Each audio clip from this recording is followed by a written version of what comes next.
Bonjour, bienvenue chez notre Lucien qui est de retour à Saint-Tropez après plusieurs semaines d'absence. Alors comme vous le voyez, nous avons fait exactement ce qu'il faut, les gestes barrières, à la fois le masque, n'est-ce pas Lucien? Le masque, oui. Ton masque d'ailleurs vient directement du Brésil et tu vas nous raconter cette anecdote. Et nous avons fait la distance nécessaire, c'est-à-dire 1,20 m. Donc nous allons néanmoins maintenant retirer nos masques pour opérer une interview qui sera plus facile pour vous de suivre. Puisque nous avons la distance. Puisque nous avons la bonne distance. Hein, comme me disent, je ne sais plus quel ministre, la poire et le fromage. C'est-à-dire la distance, le masque et tout le tout team.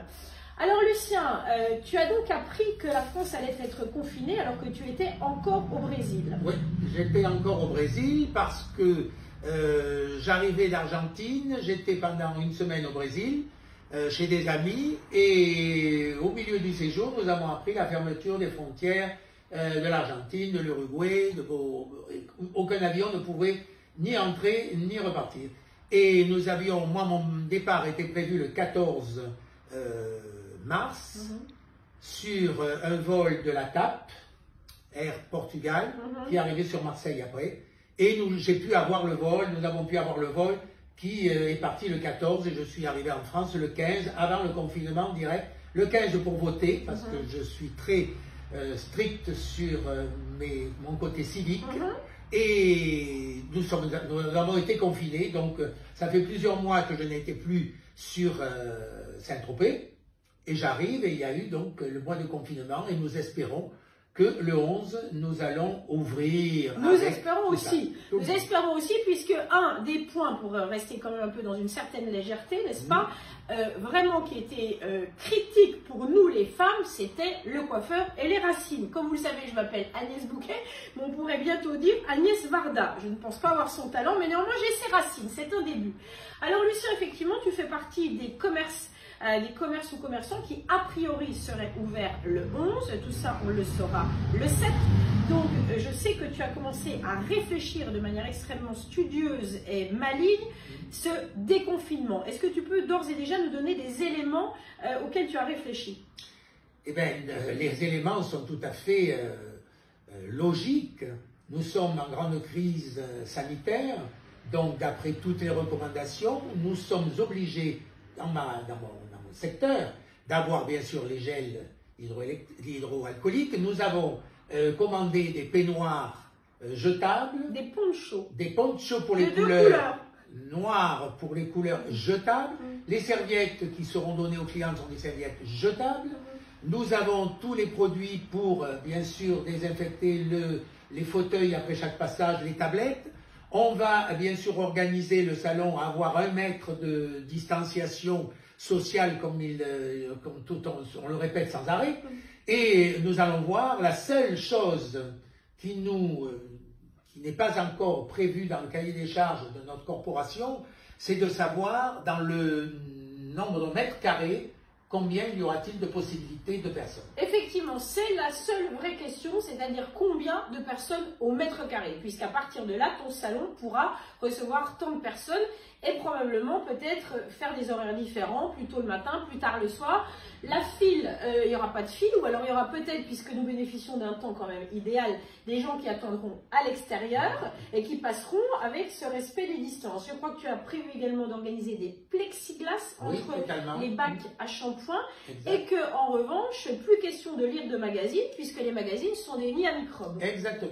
Alors en revanche, rassure-moi, comment va-t-on faire pour se passer de tes chants lyriques, puisque nous avons l'habitude d'entendre Lucien déclamer, et ton signe caractéristique c'est quand même la joie de vivre, la légèreté.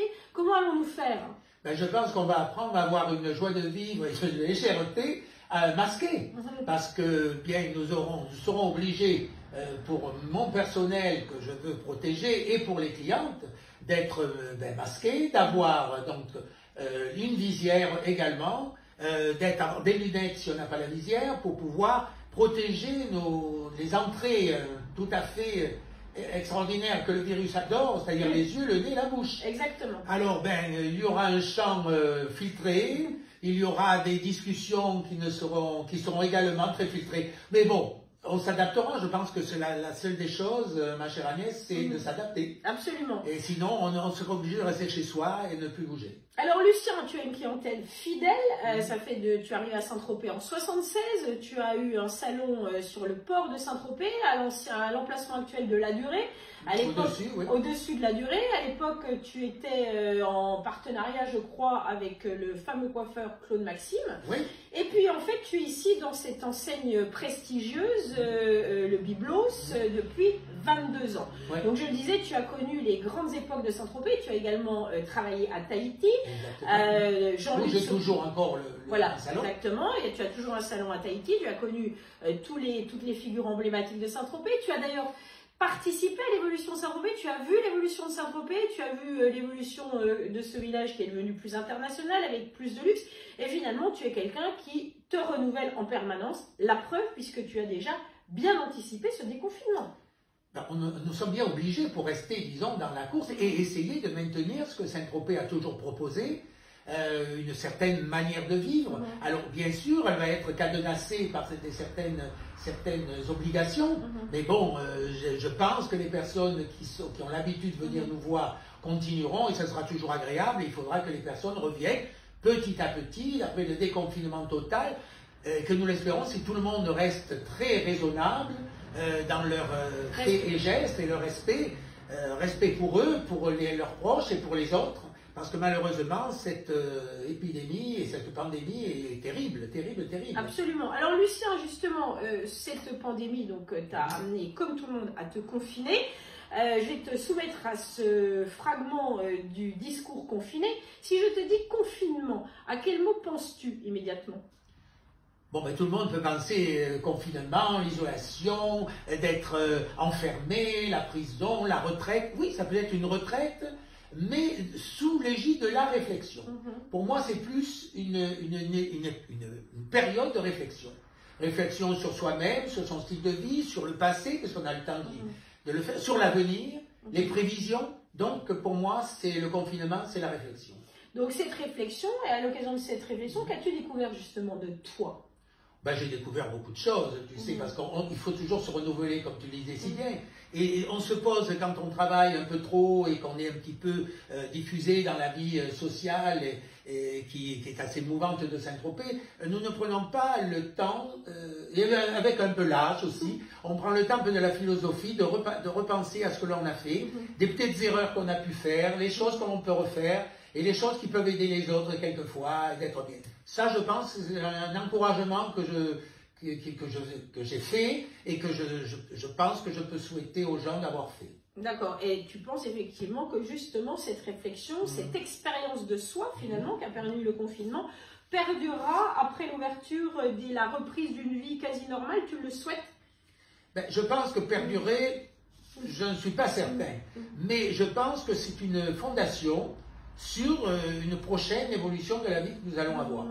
C'est une vie qui ne sera pas celle qu'on a vécue, l'insouciance, le truc. Bon, il faudra toujours avoir un petit frein et donc il faudra vraiment réfléchir encore plus. La réflexion avant tout. Alors tu sais Lucien que toutes tes clientes t'attendent, alors j'imagine qu'elles ont déjà commencé à te contacter. Est-ce que tu as déjà le carnet de balles qui est rempli? Alors le carnet de balles, il y a beaucoup de noms de remplis, mais comme je leur ai dit, j'attends pertinemment de savoir les dernières conditions, c'est-à-dire combien de personnes. Je pense qu'on va établir, bien sûr, il faudra pas, tout le monde ne va pas arriver à 9 h du matin le 12, parce que le 11, nous allons mettre en place, mais on va faire déjà une programmation de pouvoir un petit peu voir, d'après le travail qu'il y a et d'après le nombre de personnes qu'on peut recevoir, et d'échelonner tout ça. Nous allons avoir un peu plus d'élasticité, bien sûr, entre midi et 2, peut-être ouvrir un peu plus tard le soir si cela est plausible. Il faudra faire passer tout de même en forme de priorité les gens qui travaillent et qu'il y ait une représentativité dans leur commerce ou autre, parce que bon, bien sûr, et ben voilà, et tout ça va faire une sélection qui va peut-être pas plaire à tout le monde, mais comme je saurais tout de même leur dire que la peu de patience, ça fait 2 mois, un mois et demi qu'elles sont confinées, 1 ou 2 jours de plus. Alors justement, étant donné qu'il n'y a plus de couleurs, qu'as-tu constaté? J'ai constaté une chose, mais ça vous avez dû le voir sur tous les réseaux sociaux, et comme l'on m'a envoyé 1000 fois, il n'existe plus de blondes dans le monde, parce que bien entendu, tout le monde voit les racines de ces personnages merveilleux Mais il y en a beaucoup qui ont fait des essais tout de même aussi avec des couleurs que je leur ai pas conseillé, mais bon, qui sont allés les acheter dans des supermarchés ou à la pharmacie. Et donc je pense qu'on va se retrouver avec quelques petites catastrophes un petit peu à récupérer. Mais bon, ça sera une autre idée. Bon, en tous les cas, Lucien, on se réjouit de te retrouver. Je vois que ton civisme est exemplaire et je vois que ta joie de vivre, un peu plus masquée ou un peu plus muselée, est intacte. Mais absolument. Je te remercie, ma chère Agnès, de toujours donner ce petit rayon aussi de soleil dans notre vie tropézienne. Merci Lucien, je t'embrasse de loin. Et on s'embrasse de loin à tous. À bientôt. Au revoir à tous, à bientôt.